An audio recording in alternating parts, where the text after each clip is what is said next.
I don't know if there is a single person, um, the, I know, I mean, to give you an example of this, we often, in education, and I've done it myself, people get preoccupied with particular people, notably in various countries with the current Secretary of State or the head of state, the Prime Minister or the President. And I mean, I've spent enough time talking to people in those positions to not place my bet there, and there are various reasons for it. One is that they come and go. The person that we've become obsessed with for the past 4 years, for example, as Secretary of State, whoever it happens to be, suddenly moves on to something else, or some scandal happens, or they're offered the job they really want if they didn't want education. And then you've got the next one. It's like a hydra, so these things just keep springing up. And that's not to say that we shouldn't try to influence people, because you do get people in public office, of course, who are full of integrity and good intentions and with a passion for education. They do come along. But it's in the nature of things that people who go into politics are driven by particular political agendas, and they're typically aligned with party policies, and they have to toe the party line on whatever it happens to be. When I did the work in the UK, the report All Our Futures, that was commissioned by the Secretary of State of the day, the Labour government of the day, and they didn't act on the report. And we kind of knew they wouldn't, because I think there was a degree of window dressing in commissioning it. But we knew that, and we weren't foolish about it. And we addressed the report to the profession as much as the politicians. But I've spoken to members of that government since, in the past 20 years, who said that we missed a big opportunity. We didn't understand it. We didn't read it properly.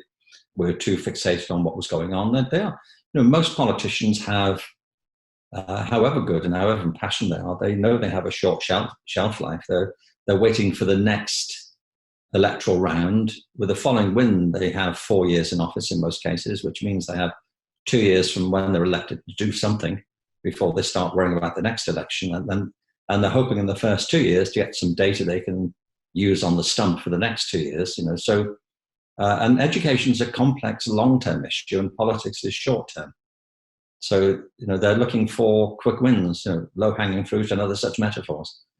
So I always say to people, by all means, deal with the people in power, deal with them, but don't depend on them. And the real shift comes with a move in public opinion.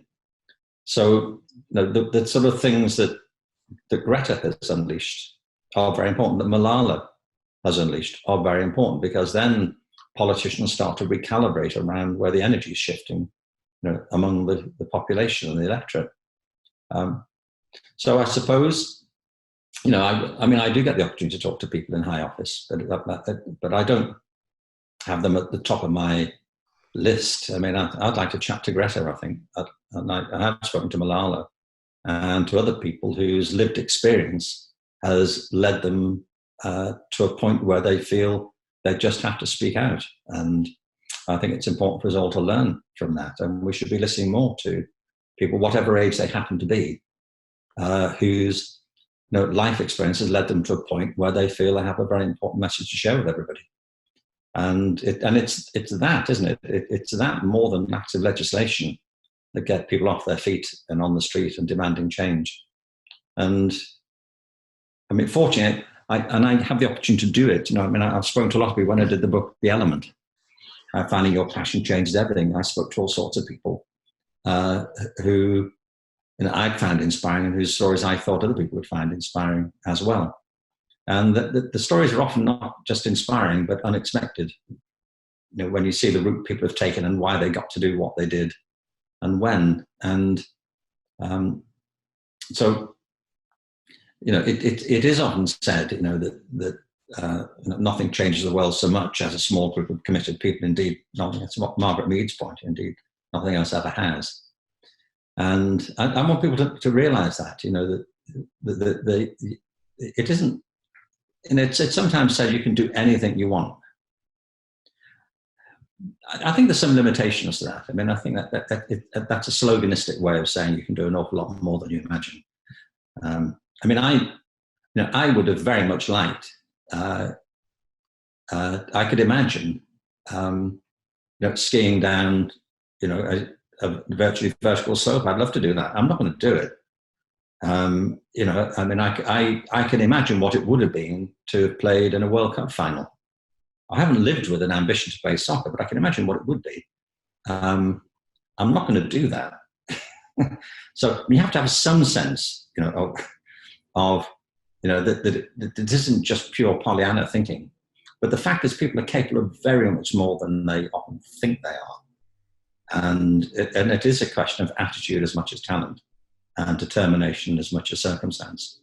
And that's really what education should be providing people with, a sense that they, we're not on the planet for very long when it comes to it. It can seem very long at times. I mean, I remember particularly when I was studying algebra at school, life seemed interminable, but I can imagine that, but when you look back, it sort of passed over very quickly. I remember years ago, there was an American ambassador to the UK who wrote a very interesting and funny memoir about his time there, and the duties he had to perform. And he said it wasn't until he'd spent 5 days at a test match at Lord's Cricket Ground that he fully grasped the concept of eternity. And I can see that. These things are subjective in the end.